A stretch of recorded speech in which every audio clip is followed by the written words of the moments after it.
Let's say you woke up this morning and decided that you absolutely needed a subcompact crossover, but it needed to be a little sporty, have a little bit of fun going with it, and had to be black with red accents. Well, I've scoured all across Canada to find really the only two that match that description. Our showdown is on the NISMO Juke and the John Cooper Works Countryman. Now, these are very different vehicles, but they're also kind of similar at the same time.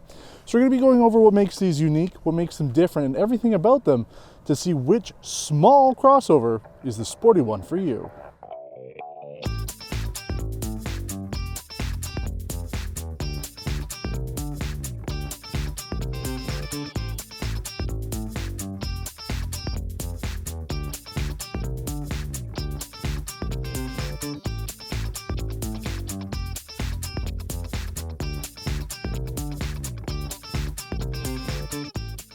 Before we get into the showdown, I want to give a huge thanks to Nissan de Drummondville and also Group Bocage. They went really out of their way to make this happen for us.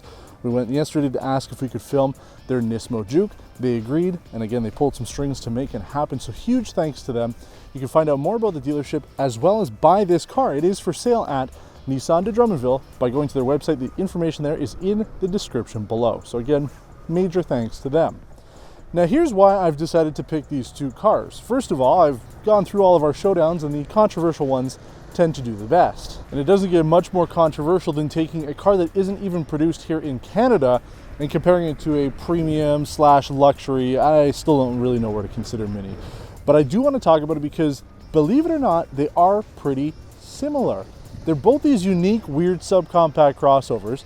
And really, the Juke was ahead of its time. You take a look at the design of it, it is very funky. And that's what a lot of these subcompacts today are doing. And Nissan came out with this for the 2011 model year, so they were quite ahead when it came to this segment. And there are rumors that a second generation is on the way. Plus, if you live in Europe, they still exist. You can buy a 2019 there. Now, there were 3 different trims available for the NISMO kit. Something I didn't know before I started researching this, because at first I thought that there was just one. I mean, why would they make more than one when it came to the NISMO Juke?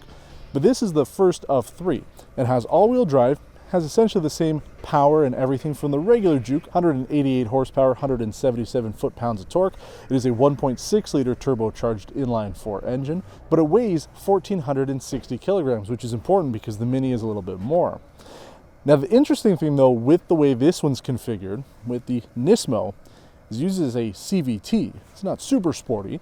We'll talk about that in a second. It does have a 7-step CVT, so essentially you can gear it up to 7 fake gears, but that's what you get with that. The base Juke had a 6 gearing system, and then the NISMO RS uses an 8, and we're going to talk about that right now because this isn't the best of the best. You could have gotten the NISMO Juke RS.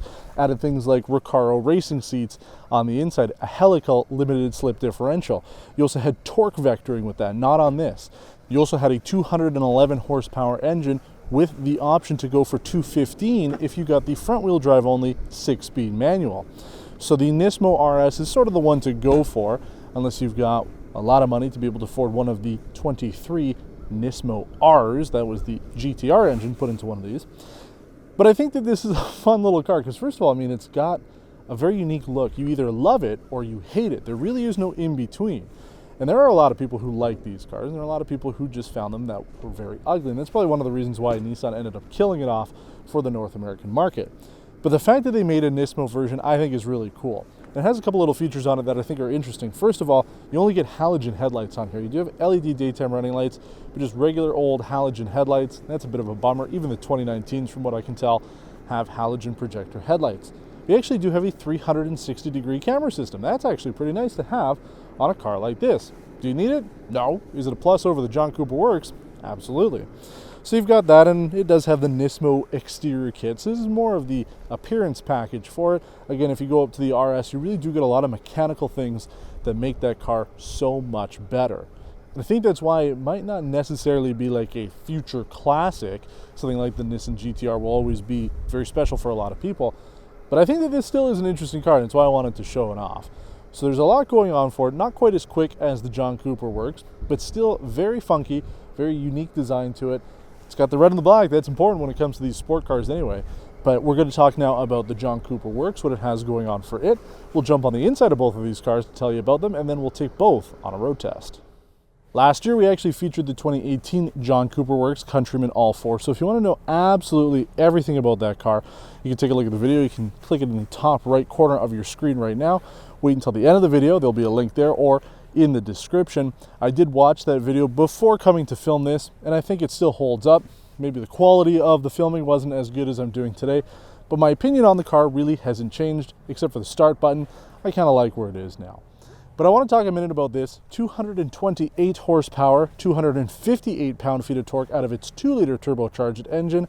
So it does have a little bit more power, about 40 horsepower more than the one that we've got here from the Juke. But again, if you were to go up to the best of the best, the RS that was sold here in Canada, then you'd only be looking at about a 17 horsepower difference, but then still quite a bit of torque. This one's got quite a lot going for it. Now, weight-wise, we said 1460 kilograms for our little buddy over there. The Countryman here, as configured, is 1659 kilograms. So a little heftier. It is a very big car, and it's one of the complaints that people had about it, is it just feels heavy. If you're not coming from an older Mini or a different model, you're still going to love it. I mean, it still is a great driving vehicle regardless, but from that coreness of the Mini, I guess that's where it loses out. But this also has an 8-speed Steptronic automatic. You can get the 6-speed manual on here, again, much like the Nissan Juke. The difference, again, this you can get all of this. This whole car comes configured this way, either with the automatic or the manual. Whereas, as I mentioned, you do get a slight bit more power with the Nissan Juke NISMO RS with the front-wheel drive only, but then you lose out on the all-wheel drive and the torque vectoring. So that's that. Essentially, that's this car. We've talked about it a lot. The one major difference, though, with this exact car that we have here, aside from being a 2019 model year, which doesn't really change much, this is the Midnight Black Edition. Not a whole lot different from last year. Essentially, the roof is black now instead of red. You also have carbon fiber mirror caps and black housing around the headlights and the taillights. Those are a lot of options you can just buy from the Mini dealership, so it doesn't really make it an exclusive addition to it. It's up to you if you want it. It's a little bit more than the one that we featured last year, despite having no HUD, which was the one feature that they took off, plus the Mini Yours interior. It's not on this one, but it is about $20,000 more than what the base MSRP was for the Juke NISMO. The Juke, though, has a couple extra options we'll talk about on the inside, but essentially you were looking at about a $20,000 price difference. Now you can buy the Juke for about $21,222, and you can buy a 2016 John Cooper Works Countryman or the Cooper S, depending on how much power you want, for around the same price. Actually, in the used market, they do work out well. But let's go on the inside now, because we actually haven't featured the Juke, so I think it's interesting to go over the features there. We'll do the same for the John Cooper, and then we'll take it on the road. Yeah, we started doing the new car stuff on test drive a little bit after they killed this car off, so I haven't actually driven it. Haven't even really sat in it, so it is a first time for me in here. You do have these NISMO sport seats. They are very comfortable, actually. They do have bolstering along the sides and the bottom of it, and they are cloth, so if you're not a big fan of animal skin, you don't have to worry about it. But you do have quite a bit of tech, considering this retailed again for about $28,000 Canadian. Do you have navigation? Is very actually similar to what we've talked about from other models, newer models from Nissan. They also have this icon system. It essentially allows you to change your drive mode, climate settings, all through this little screen system here. Is it functional? Certainly. Is it elegant? Maybe not so much. But you can do things like your heat, as well as put it into sport mode. But you can see things like your torque and battery level, as well as your climates. In terms of the rest of the car, you do have a sport-oriented steering wheel here. You do have a red line in the center to tell you where the middle is, and you usually see that on race cars. Sport flappy paddles, they're built into the steering column. Good on Nissan for that. Wow. Most cars put them on the steering wheel, so as you're going around the corner, you're not sure, where am I going to flip? You got to move your hands. But right here, if your hands are always kind of in the center, even if you're doing a turn, they're always in the same place. So that's actually really good to have. Now, the CVT is probably going to be the thing that kills most people here. We'll take it on a road test to see how it feels, especially in comparison to the John Cooper Works with the Steptronic 8-speed. But we'll try it out. I think that could be something that would turn people off from the best of the best. Again, you can get the front-wheel drive version, but it sort of defeats the purpose of the functionality of a crossover. Aside from that, there's no sunroof here. You do have a black headliner. You do have lights on the inside here. They're not LED, but for 2016, I'm not too upset about that. But overall, I mean, space-wise, it's pretty good. Very similar. Backseat space looks good as well. Who cares about the trunk? That's not what we're talking about today. But it is a sportier design on here. So let's jump into the John Cooper Works. And then I really want to take this on the road. I want to see how it performs. Now the interior of the Mini here, we talked about it last year. It is much nicer than the 2016 Countryman. They did do a new generation for this, so obviously it's going to be newer. But it's functional again, just like the Nissan Juke. You do have navigation in here, a premium audio system. They're using Rockford Fosgate. This is Harman Kardon. The seats here, similar, I guess. They're leather instead of cloth. Space-wise, it's pretty similar. The only difference here, you do have the dual-panel moonroof, which lets in a lot more light. Had to adjust our cameras in order to compensate for that, essentially. But for the most part, they're both very unique on the inside here. This isn't really like any other crossover on the market. Neither is the Juke, especially on the outside. Both of these cars are pretty unique. So I think that's one of the things that keeps selling this car, at least here in Canada. The Juke, though, that's the real surprise. Now, it wasn't the car for me, but the fact that it really was the leader in this subcompact crossover market, especially with this funky look on it, I'm just surprised it didn't survive longer than it did. So anyway, the interior here, though, heated seats. You've got your push-button start, just like you've got on the Juke. Everything else, though, makes sense. There's nothing to be too surprising. Ambient lighting, though, is nice on here. It's a big plus over that. But then you only have a backup camera with parking sensors, so that around view monitor on the Juke certainly is a nice thing to have. It comes in handy if you need it. Quality of the screen is certainly a lot lower, so you have to deal with that. But overall, though, they are pretty similar when you get on the inside, especially backseat space and trunk space. You do have a little bit more storage capacity here in the John Cooper Works than you do in the Juke. But that's the thing, are you going to be loading either of these cars up to the fullest? Probably not. I mean, especially if you're buying the John Cooper Works or the Juke NISMO, you're probably going to be doing a lot more driving. And I think that's what we need to do now. We're going to take the Juke out first, because I haven't driven it, and then we'll follow up with this guy. Now, I'm sure people are already complaining that this car isn't clean on the outside, and I do apologize. I mean, obviously, if I was at the dealership, they would have had the car cleaned for me when I arrived to film it, but it's actually being sent off just to get little touch-ups done to the exterior of it. So if you actually are interested to buy this specific car, you'll know that everything on the outside is more or less perfect. But let's talk about the ride of this. First of all, the thing I noticed while I was filming on the outside, you do have the control to have this car in all-wheel drive V mode, put it into all-wheel drive lock mode, so it's always in it, and then front-wheel drive mode. And it's really good. If you don't need all-wheel drive all the time, you can at least change it into front-wheel drive mode.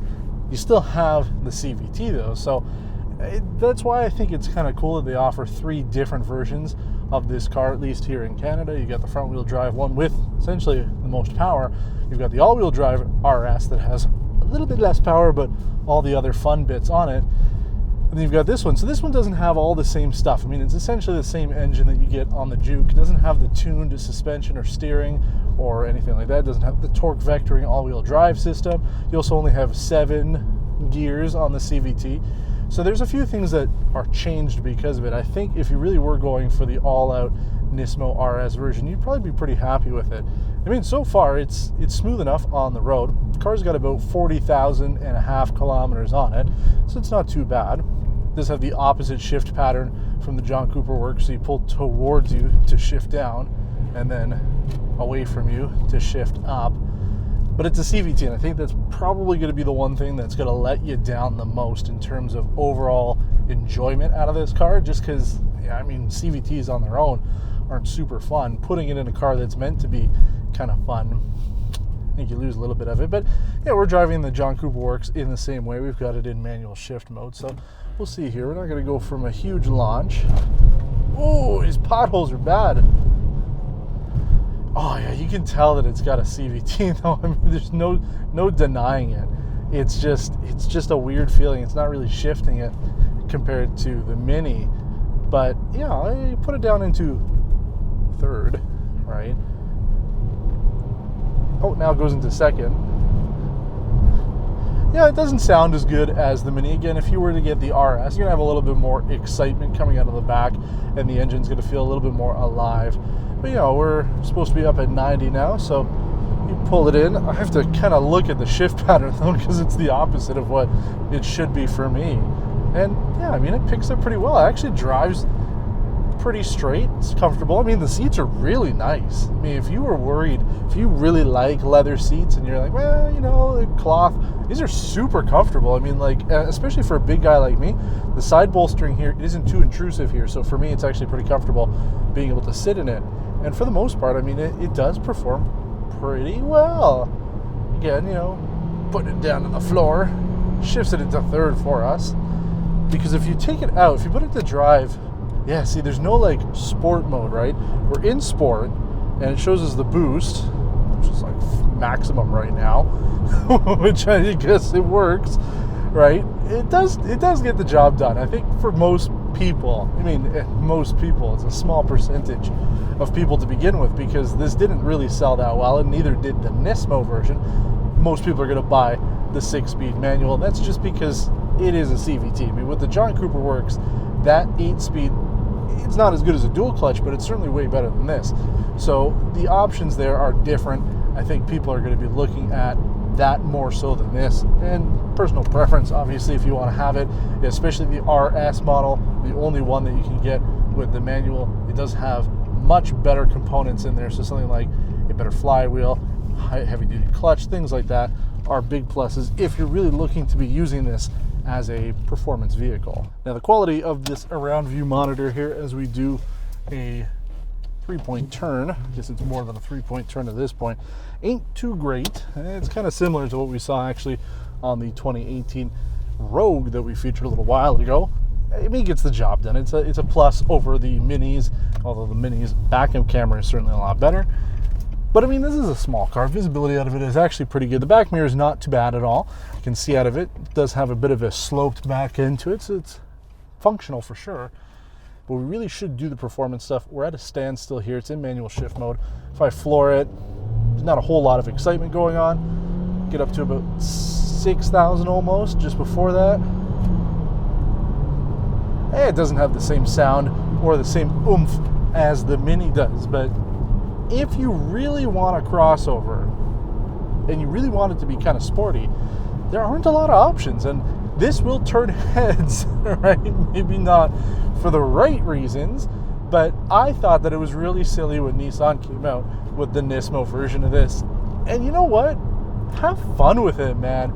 It's the whole point of buying a car. If you're just gonna buy it because you want to be, you want to be all professional and proper, and oh yes, I drive a very nice conservative car. It's a great car. It does everything I need it to. It's no fun whatsoever. I just need it to go back and forth to work. Then you're probably watching the wrong show, because I don't do that here.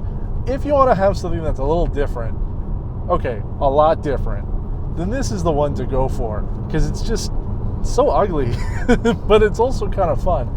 But I think that it'd be a lot better with the RS. Definitely go for that. Again, this one's more of an appearance package. Go for the best of the best. Even get the front wheel drive one with the manual. I think that'd be a lot of fun too. But I'm telling you that there aren't a lot of them. I had to search, and I was so happy that this one was close enough that we could film it. But there are a couple RSs out there. And then if you're one of the lucky 23 people who bought the Juke R with the GTR engine in it, hold on to it. But even this, again, maybe not a future classic, but certainly something worth considering. Now, first, as we get into the Mini, I'll be very curious if you guys can figure out where we're filming today. Obviously not the actual location for all of our exterior stuff, that doesn't matter, but we're in a little town here. I'm gonna try to not show the name as we pass by the sign here as we go in, because I think it's fun. You guys have tried it before. Actually, we did it last year with the Mini. We did Where in Canada is Test Drive on PRN. So where are we this time? I'm not going to give you much of a hint because you guys guessed it pretty well last time. In fact, one of our longtime viewers, Tony X, was the one that actually figured out where we were last time. So that'll be your little mission for today. But we're going to drive through the same area here that we did with the Juke so that we can get the exact same kind of road feel and everything, so that there isn't anything different. It's all about the car. Now, first of all, I mean, just the sound of the Mini is way better. I mean, especially when you kick it down into like third, you can hear it. There's a big difference though if you put it into green mode. All of that sound goes away. Mini is faking some of it, but it doesn't really matter. You also have a sport transmission mode, so if you throw over your Xtronic shifter, it's going to be in sport mode, and then when you throw it into shift, then you'll be in manual mode, and sounds good. And it pulls really well too. This engine certainly has more power, 228 horsepower, but it's the low-end torque, because the turbo that really makes a big difference here. Once especially you get into that peak range for the torque, you're going 258 pound-feet. If it's pretty good for a little car like this. Now it is heavier. That's the complaint that people had about the Countryman when we did it last year, is it is a bit of a chunky boy. So it is a heavier vehicle. The engine has to do a little bit more work, but I'd say that because this has more power, even though it is heavier, you have a better power to weight ratio with the Countryman. And again, just the sound of it, I mean, especially if you're going, has that little bit of a backfire. You won't be able to hear it a little bit. You can hear it a little bit. We did it last year. Again, take a look at that video. You'll be able to see really how it sounds when you get that little bit of kickback from the exhaust. But we throw it down into second. Ooh, man, that sounds good. And it goes too, just like that. No problems whatsoever. We're up to speed. We're up to more or less the speed limit, but man, it just pulls. And because they're real gears, right? Ooh, like it shifts a little slower, I guess, but it's actually shifting, unlike with the Nissan where it's just kind of mapping things differently. It really sounds good, and it just pulls really well for such a small car. That's why I really liked it last year when we featured this car. I know some people were kind of split between, you know, whether or not it was a good car for them or not. I really do like just kind of what the Mini has to offer, and I think it's a lot of fun to be able to drive it, and it does sound good too. Yeah, I like that. I mentioned the seats in the Nismo, same thing here. They are very comfortable. Leather seats here aren't bad at all. I have a good seating position. They are power operated instead of manual, so you do have that as a plus. You have heated seats as well, and that's about it. I mean, overall though, the Mini doesn't offer too much to it, but it's still an enjoyable car, especially when you throw it down. Oh yeah, I love the sound of it. Really does put a smile to your face. As we get into position for our little rip here. Okay, maybe not going to first. It sounds pretty bad actually, but you hear the backfire a little bit. So again, you go from a dig here, 0. Oh yeah, there you go. Oh yeah, Mini. Oh, and it just has this little like blip as you put it into gear right near the red line, but wow. Yeah, they're probably pretty close. Again, we didn't have the Nismo RS for our comparison with that little bit more power, 211 horsepower with all-wheel drive and torque vectoring. I think it would have been pretty close. I think if the numbers were right, because you know we're looking at a car that's a few years old now, but the 0 to 100 kilometer time is 0.2 seconds different between the two. But it's not bad at all. I mean, again, both cars are kind of offering something a little unique to buyers, whether it's the design or the look or the feel of it. You know, if you really don't care too much, then the CVT is not bad. But then again, why would you be buying it in the Nismo trim to begin with? So I think really, if you want to have the most fun, you're going to get the manual transmission with this. And again, you can get it fully loaded, as you see here, with the 6-speed manual. And if you're looking for the Nismo RS, you're going to be looking just front-wheel drive only for that one. You lose a bit of the mechanical fun stuff that you get with the all-wheel drive torque vectoring version, but it's still not a bad vehicle overall. And really, they're both fun.